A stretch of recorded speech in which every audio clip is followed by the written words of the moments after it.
Pada Rabu 19 April 2023, sebuah rekaman viral di media sosial Telegram.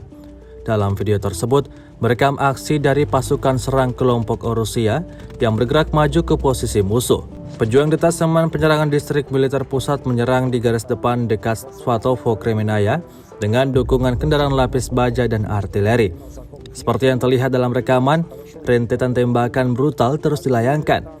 Sejumlah prajurit Rusia melompat dari tank dan melancarkan aksinya, berpencar dan menembaki tiap titik-titik target. Hasilnya kerugian besar mau tidak mau harus diterima angkatan bersenjata Ukraina.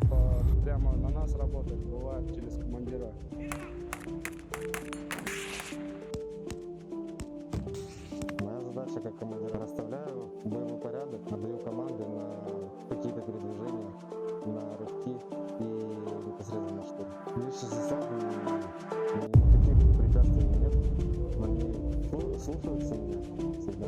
И каждый знает, по сути, свою задачу. Наш коллектив — это как семья, одна уже.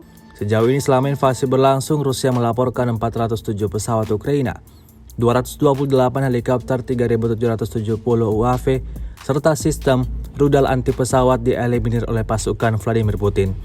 Dari kubu Kiev, Kementerian Pertahanan Ukraina melaporkan 470 tentara Rusia dieliminir dalam sehari terakhir.